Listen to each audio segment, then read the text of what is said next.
अस्सलाम वालेकुम स्टूडेंट्स।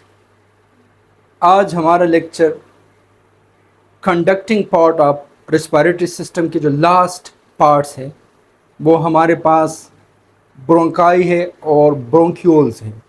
ट्रेके तक हमने कंडक्टिंग पार्ट्स को डिस्कस किया था लास्ट लेक्चर में। तो आइए अब डायग्राम की मदद से ब्रोंकाई और ब्रोंक्यूल्स को हम डिस्कस करते हैं। ये हमारे पास वाइंड पाइप है, इसको ट्रेकिया भी कहा जाता है।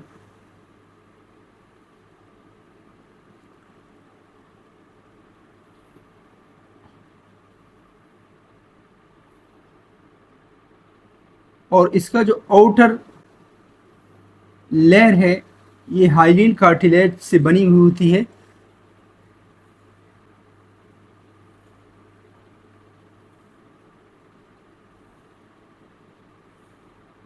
और ये जो रिंग है ये इनकम्प्लीट रिंग, हाइलिन कार्टिलेज के इनकम्प्लीट रिंग्स है जो ट्रेकिया के आउटर साइड को कवर करता है। ये हमारे पास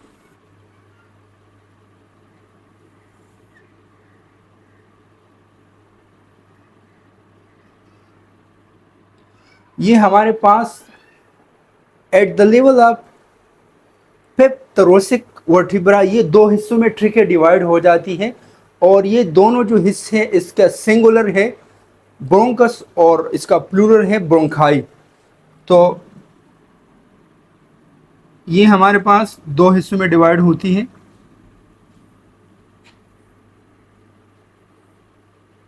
ये वाला जो हिस्सा है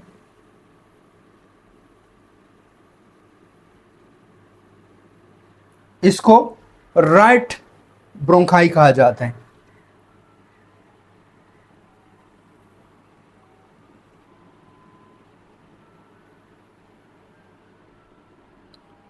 और राइट ब्रोंकाई का काम क्या है? ये राइट लंग्स जो है, राइट लंग्स को ये एटमॉस्फेयर से जो हम एयर ले लेते हैं वो राइट लंग्स तक वो लेकर आता है।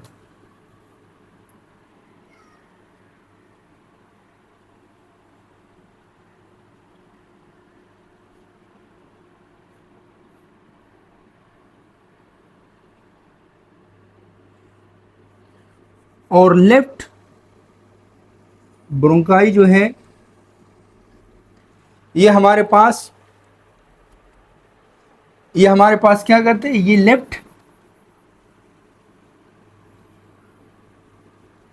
ये हमारे पास लेफ्ट जो लंग्स है उसको सप्लाई करता है।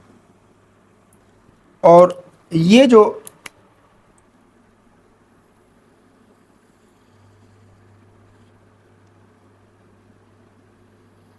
ये एरिया जो आपको रेड में नजर आ रहा है ये हमारे पास डायफ्राम है।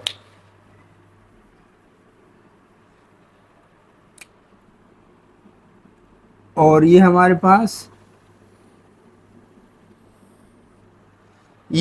पास राइट लंग्स है। इसको प्राइमरी, ये जो ब्रोंकाई इसको प्राइमरी ब्रोंकाई भी कहा जाता है। प्राइमरी ब्रोंकाई ये मजीद डिवाइड होती जाती है। ये जब मजीद ब्रांचों में डिवाइड होती है तो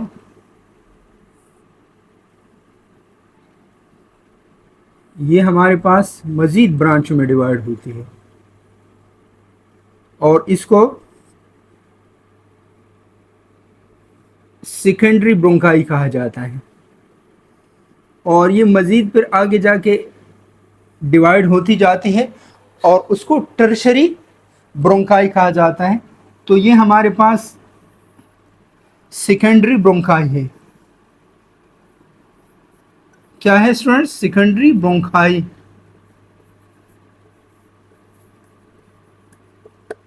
और ये वाला जो है ये हमारे पास टर्शरी ब्रोंकाई है, टर्शरी ब्रोंकाई।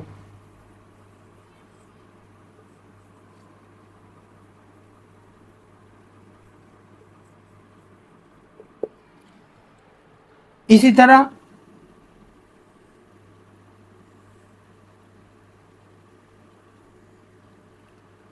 लेफ्ट ब्रोंकाई जो है वो लेफ्ट साइड के जो प्राइमरी ब्रोंकाई है वो आगे जाके सेकेंडरी ब्रोंकाई में और फिर मज़ीद टर्शरी ब्रोंकाई में डिवाइड होती है।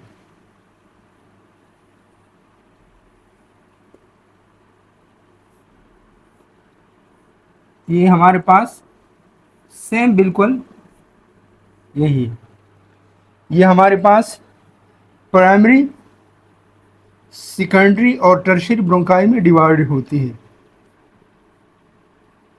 और मज़ीद ये आगे जाके जो टर्शियरी ब्रोंकाई है ये मज़ीद जाके ट्यूब लाइक स्ट्रक्चर में डिवाइड होती है। जब इसका जो खुतर है, डायमीटर है, वो 1 मिलीमीटर तक होती है तो उसको ब्रोंक्यूल्स कहा जाते हैं।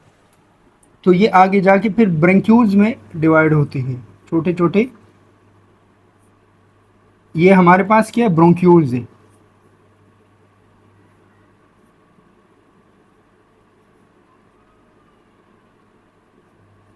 ये हमारे पास क्या है, ब्रोंक्यूल्स है। और ब्रोंक्यूल्स भी हमारे पास क्या है, ये भी हमारे पास conducting parts of respiratory system है, ब्रोंक्यूल्स।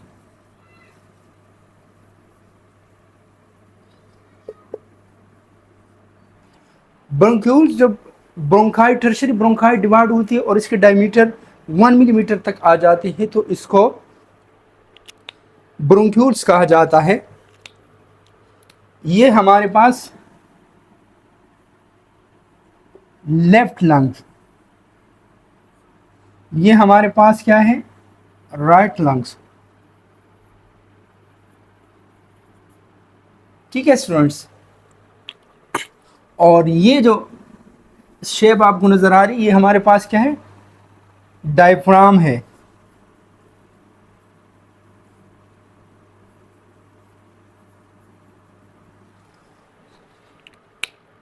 अब इसका ये तो डायग्राम की मदद से आपको मैंने व्हाइट बोर्ड पे समझाया। अब इसके जो एनाटमी है, एनाटमी पढ़ेंगे और साथ साथ इसकी फिजियोलॉजी पढ़ेंगे। तो जैसे कि ट्रेक में हमने पढ़ा था कि ट्रेकिया जो है, ट्रेकिया के कितने लेयर हैं, 3 लेयर्स थे। इनर लेयर जो है वो म्यूकोसा था और उसके बाद जो मिडल लेयर था वो सब म्यूकोसा था और आउटर लेयर जो था वो कार्टिलेज का बना हुआ था। वो क्या था, कार्टिलेज से बने हुए लेयर था। तो इनर लेयर हमारे पास किन चीज़ों से बनी हुई है, जस्ट लाइक जैसे कि ट्रेकिया में हमने डिस्कस की थी कि ट्रेकिया का जो इनर लेयर है वो हमारे पास कौन से सेल्स से बने हैं। तो आइए देखते हैं इसके। अब यहाँ से हम ले लेते हैं, ये जो हमारे पास क्या है, ब्रोंकाई है। ब्रोंकाई और ब्रोंक्यूल्स का जो इनर लेयर है वो बनी है सिलिएटेड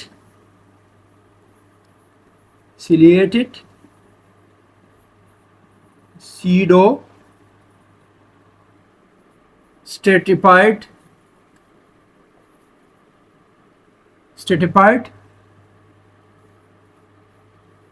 कोलोमर सेल।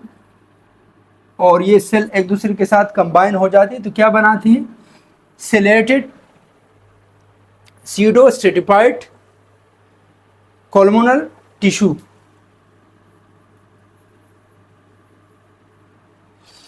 और इसका स्ट्रक्चर, अब हमने वहाँ से ट्रेका का थोड़ा सा एक पार्ट लिया, सॉरी ट्रेका का नहीं, ये ब्रोंकाई का एक पार्ट लिया और उसका इनर लेयर, ये हमारे पास ब्रोंकाई है। ये माइक्रोस्कोपिक स्टडी ऑफ ब्रोंकाई हम करते, तो ये बनी हुए ये इनर लेयर है। और किन चीज़ों से बनी हुई, ये हमारे पास कॉलमनर, कॉलम जैसे बनाते कौन सी सेल्स हैं,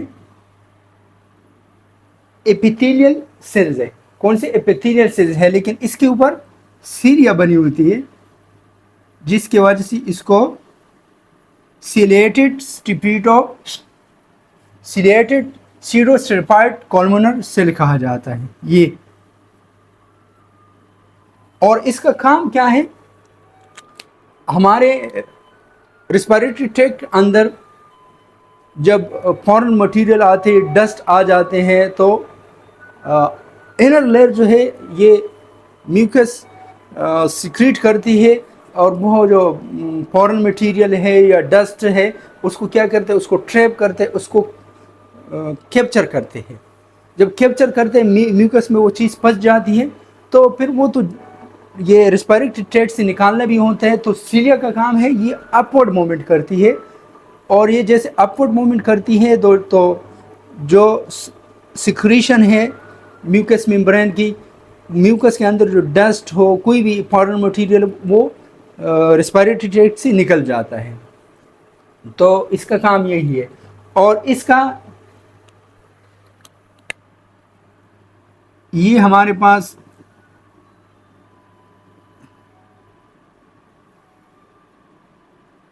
ट्रेके, ये हमारे पास ब्रोंकाई का और ब्रोंक्यूल्स का कौन सा मेम्ब्रेन है या लेयर है? ये इनर लेयर है।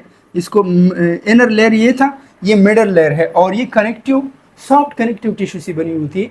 यहाँ पर हमारे सर्कुलेटरी सिस्टम के जो, जैसे कि ब्लड वेसल्स है, नर्वस सिस्टम के जो नर्व है वो यहाँ पाए जाते हैं, और इसके साथ साथ कुछ ग्लैंड्स भी पाए जाते हैं। वो क्या करते हैं? वो म्यूकस मेम्ब्रेन जो है वो ग्लैंड्स क्या करते हैं?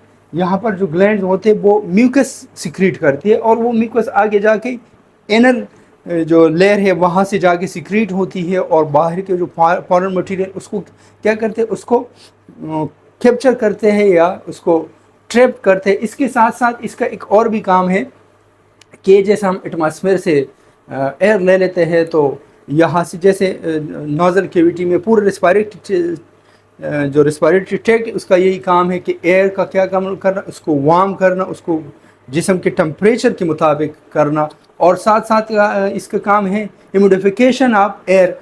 एयर को वाटर जो है वो ऐड करते हैं ताकि उसमें नमी का जो लेवल हो बरकरार रहे। ठीक है। और जो इसका आउटर लेयर जो है ये है आउटर लेयर ये है।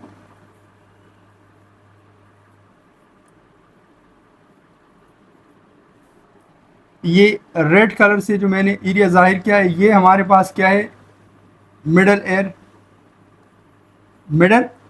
ये हमारे पास क्या है? Middle layer. Okay students. और इसके बाहर जो ब्लैक कलर के है, इसको तो हमने यू काटा है ना। ये एक माइक्रोस्कोपिक स्ट्रक्चर मैं आपको दिखा रहा हूँ। तो इनर ये वाला आउटर लेयर जो है ये किस चीज़ से बनी हुई? तो ये कार्टिलेज से बनी हुई है, जो इनकम्प्लीट रिंग है। और इसका काम है जो ट्रेकिया है, ब्रोंक्यूल्स है, ब्रोंकाई, इसके जो ट्यूब है, जो हवा की नालियाँ है, उसको क्या करते हैं? उसका जो शेप है उसको मेंटेन रखता है। तो यहाँ तक उम्मीद है कि आप लोगों को समझ आ गया होगा। लेकिन ये तो किसके का माइक्रोस्कोपिक स्टडी थी? ये हमारे पास ब्रोंकाई की, वो हमारे पास प्राइमरी ब्रोंकाई हो, सेकेंडरी ब्रोंकाई हो या टर्शियरी ब्रोंकाई हो। लेकिन इसका जो उसके बाद ब्रोंक्यूल्स आते हैं, तो ब्रोंक्यूल्स का जो इनर लेयर है वो बिल्कुल सेम है, लेकिन उसमें एक चीज़ कि यहाँ पर हमारे पास ट्रेकिया से लेकर ब्रोंकाई तक हमारे पास ये जो सेल थे वो कौन से थे? वो कॉलमनर थे।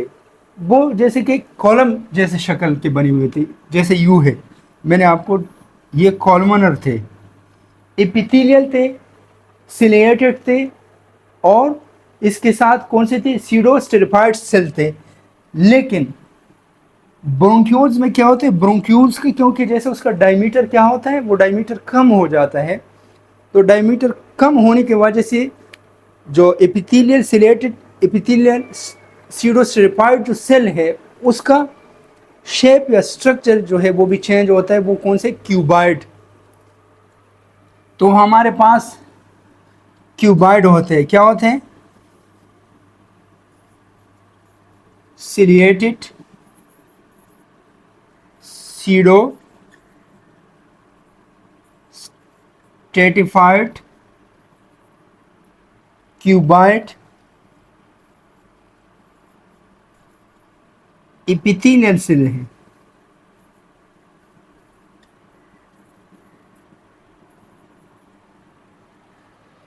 ये हमारे पास सिर्फ इसके जो सेल है उसका जो स्ट्रक्चर है वो चेंज होता है, बाकी सेम एपिथेलियल सेल्स है, सिलिएटेड है और इसका फंक्शन भी बिल्कुल सेम है। तो स्टूडेंट्स अब नेक्स्ट जो है हम इसके वो बताते।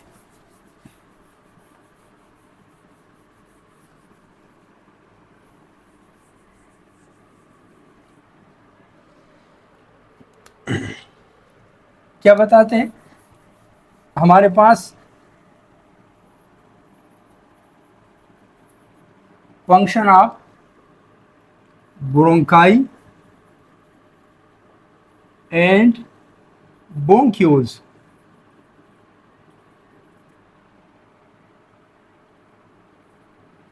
इसका फंक्शन क्या है? नंबर फर्स्ट फंक्शन जो है वो ब्रोंकाई एंड ब्रोंक्यूल का हमारे पास क्या है? Warm the air. हमने एटमॉस्फेयर से जो हवा ली, एटमॉस्फेयर से हमने जो हवा ली सांस के दौरान, उसको क्या करते हैं? उसको वार्म करते हैं। अगर बाहर की हवा जो है, बाहर का जो टेम्परेचर है वो बॉडी टेम्परेचर से कम है तो उसको क्या करते हैं? उसको बॉडी टेम्परेचर के हिसाब से उसको क्या करते हैं? उसको मेंटेन करता है। इसका एक नंबर फंक्शन ये है। नंबर दो function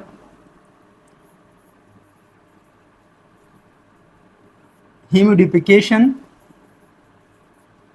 of air. So humidification of air का क्या मकसद है? अगर हवा खुश्क है, बाहर की हवा खुश्क है, तो जैसे कि रेस्पिरेटरी ट्रैक्ट के अंदर हवा आ जाती है तो नाजिल कैविटी से लेकर ब्रोंक्यूल्स तक बिल्कुल इसका सेम काम है। और वो क्या काम है? उसको ह्यूमिडिफिकेशन ऑफ एयर, हवा के अंदर क्या करते हैं? वाटर को ऐड करते हैं और हवा के अंदर जो है वाटर की मिकदार क्या होती है? वो बढ़ जाती है और जो हवा हमने सांस के दौरान हवा ली थी वो क्या होते हैं? वो उसमें जो खुश्की थी वो ख़त्म हो जाती है ताकि हमारे जो रेस्पिरेटरी ट्रैक्ट है उसको कोई नुकसान ना हो। ठीक है जी। नंबर थर्ड फंक्शन हमारे पास है मेंटेन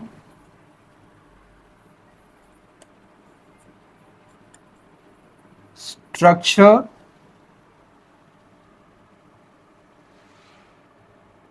ऑफ रेस्पिरेटरी पार्ट्स।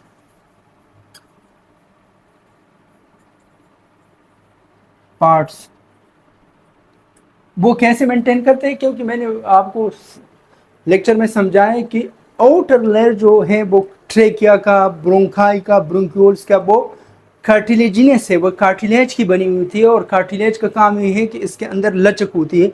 वो स्ट्रक्चर जो है वो मेंटेन रखते हैं और जब स्ट्रक्चर मेंटेन होगा तो हवा का इनहेलेशन और एक्सहेलेशन बिल्कुल प्रॉपर तरीके से होगी। अगर इसके अंदर ये न होती, कार्टिलेज नहीं होती, तो सांस का लेना और सांस का बाहर निकालना ये मुश्किल होता, क्योंकि जो ट्यूब है वो क्या हो जाती? वो कलप्स हो जाते। तो जब इसका स्ट्रक्चर मेंटेन है, इसका डायमीटर मेंटेन है, तो इनहेलेशन एक्सहेलेशन जो है वो बिल्कुल इजीली होती है। तो ये इन जो स्ट्रक्चर मैंने आपको बता दिए उनका क्या है, इनका फंक्शन है। और इंशाल्लाह ये लेक्चर आपको समझ आ गया होगा। नेक्स्ट क्लास में हम जो है वो रेस्पिरेटरी जोन जो है या respiratory parts of respiratory system है उसको हम डिस्कस करेंगे। अगर इन जो यहाँ तक जो टॉपिक हुई इसमें अगर कोई क्वेश्चन हो, कोई क्वेरी हो, तो प्लीज़ आप जो है वो इन बॉक्स में कमेंट बॉक्स में आप क्या कर सकते हो, आप पूछ सकते हो बग़ैर कोई हेजिटेशन के, बग़ैर कोई परेशानी के आप सवाल कर सकते हो। तो इंशाल्लाह मैं कोशिश करूँगा कि आपको नेक्स्ट क्लास में या इसके लिए अलग से वीडियो बनाऊँ ताकि आपको समझा सकूँ। और आज हमारा जो लेक्चर है वो कंप्लीट हुआ। ये वीडियो अगर आपको पसंद आई तो अपने दोस्त जो आपके स्टूडेंट उसके साथ लाजमी शेयर कीजिएगा। वस्सलाम।